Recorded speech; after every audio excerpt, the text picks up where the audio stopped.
All right, Shane, want to show you video number 2, what we got going on with Storm. Um, Show you the where we are and what's working and what's coming next that we're gonna fix. So Storm looks to me like a dog who kind of does his own thing. At least so far, he's been the dog with me who wants to do his own thing. Hey, Storm, over here, bud. Like right now, he wants to go over and see my kids over here. He'll be back in just a second. Um, and that's translating into a dog who sees what we're doing here as a request and not a command. Storm, come on, bud. So let me show you what I mean. I've got a pheasant right here, and I'm going to take this pheasant. Hey, hey, just give it a fling out here, and he may or may not retrieve it. Like he kind of wants to go out there and jack around with it. Come on, bud. Hey, hey, no chomping. Come on, let's go. Come on, Storm. Let's go. Come on. You want to get him? Huh? Okay, okay. So we're not sure about picking that up. He's not knowing what we want to do with that. Gonna throw him a duck out here. And kind of the same thing, like he wants to go out there and pick feathers off of it or sniff it or whatever.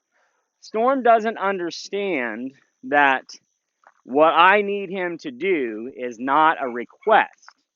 So what we need to do with Storm is we need to take this process, hey, good boy, and formalize it. I'm sure he would probably pick up, like if I shot him a fresh bird, he'd probably like that. But what I see is a dog that we need to take the retrieve process and break it into steps and help him understand that these are not requests, sit down, that these are commands. And so the way that we do that is through the force fetch command. And we've already been working on force fetch, and we're making some nice progress with that. Um, so we also have been working more outdoors. I'm not going to fight him on the slick floor issue because that will be a real hindrance for him.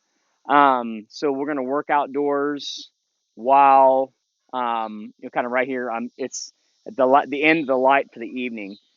So we work outside when it's cool, and then we work in, of course, first thing in the morning as well.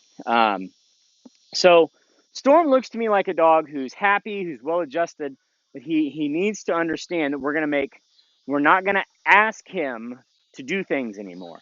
We're gonna tell him what we want him to do, and he's gonna have to do it. I think that is the biggest piece of the puzzle for him.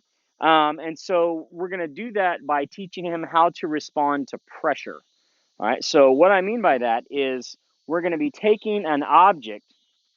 I'm going to put it in his mouth with a little bit of pinch. So I'm going to pinch his ear and put my hand in his mouth and then let go. Give! So he's going to respond to pressure. So here we have pinch, hand in mouth, let go. Good boy. Good. Give! Good dog. So we're going to be working more on that force fetch process throughout the next couple of weeks. That's going to be a big thing that we need to get done to help him understand how to do it. Once we've got him force fetched, then we can kind of teach him anything, because we need to teach him more than just how to go pick something up that he has to pick it up, but also we're going to teach him how to respond to pressure. So teaching him to respond to this is the way that we're going to be able to communicate with him. So it will allow us to be able to use e-collar pressure. It will allow us to be able to use all kinds of pressure to be able to communicate what we need him to do. So I think Storm's got oodles of potential. I think he's going to be just fine, but we got a long way to go. So we're going to get him ready, but we're headed in the right direction.